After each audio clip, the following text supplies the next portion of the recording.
जम्मू कश्मीर उच्च न्यायालय ने गुरुवार को 24 कश्मीरी पंडितों के नदीमर्ग हत्याकांड से जुड़े एक दशक पुराने मामले को फिर से खोल दिया।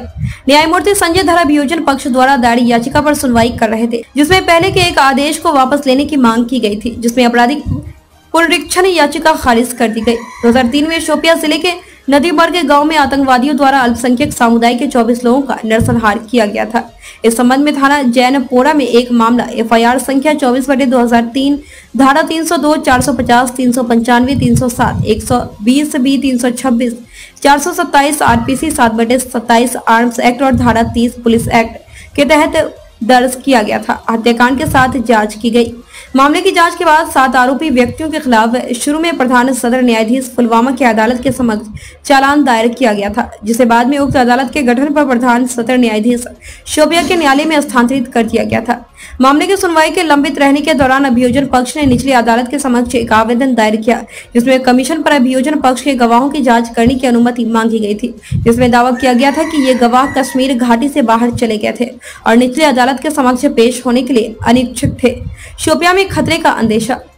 2011 में प्रधान सदर न्यायाधीश शोपिया द्वारा आवेदन को खारिज कर दिया गया था और उक्त बर्खास्तगी आदेश को अभियोजन द्वारा उच्च न्यायालय के समक्ष आपराधिक पुनरीक्षण याचिका के माध्यम से चुनौती दी गई थी। उच्च न्यायालय ने 21 सितंबर 2011 को पुनरीक्षण याचिका को खारिज कर दिया, जिसे अभियोजन पक्ष ने वर्तमान आवेदन के माध्यम से वापस लेने की मांग की थी। न्यायमूर्ति धर ने कहा, पूर्वगामी कारणों से अभियोजन के आवेदन की अनुमति दी जाती है और इस अदालत द्वारा पारित आदेश दिनांक 21/12/2011 को वापस लिया जाता है। रजिस्ट्री को 15/9/2022 को पुनरीक्षण के लिए पुनरीक्षण याचिका पोस्ट करने का निर्देश दिया जाता है।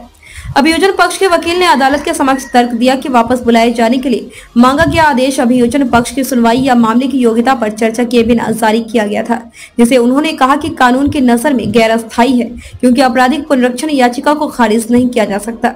गैर अभियोजन के लिए यह ध्यान दिया जाना चाहिए कि याचिकाकर्ता राज्य ने उच्च न्यायालय द्वारा पारित 26 फरवरी 2014 के फैसले और आदेश के खिलाफ अपील करने के लिए विशेष अनुमति की मांग करते हुए एक याचिका दायर की थी।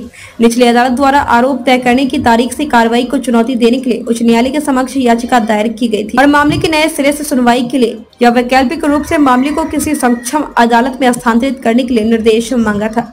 जम्मू के अधिकार क्षेत्र ताकि जम्मू में उपलब्ध सभी विस्थापित गवाहों के बयान बिना किसी डर के उक्त मामले में दर्ज किए जा सके। होता है वो परेशान होता है, यहाँ कोई रहता नहीं, तो ये बस्ती बिल्कुल सुनसान लगती है। इसलिए हम ये नहीं कहता है, हमारा दिल ये नहीं चाहता है कि वो जो सानिया हुआ वो फिर से हम दोहराएं। हमारे दिल ये नहीं कहता। हिंदी खबरों में कहा गया नंदी मरग है, असल में नाड़ी मरग था ये। तो नाड़ी मरग जब हमने खबर सुनी तो हम फिर उसी वक्त यहाँ चले, तो यहाँ पुलिस ने, फोर्सेस ने उन लाशों को बिल्कुल एक जगह पर जमा किया था। तो हमारे जो गाँव वाले हैं उन्होंने ये बालन वगैरह उसका इंतजाम किया, उनको चलाने का।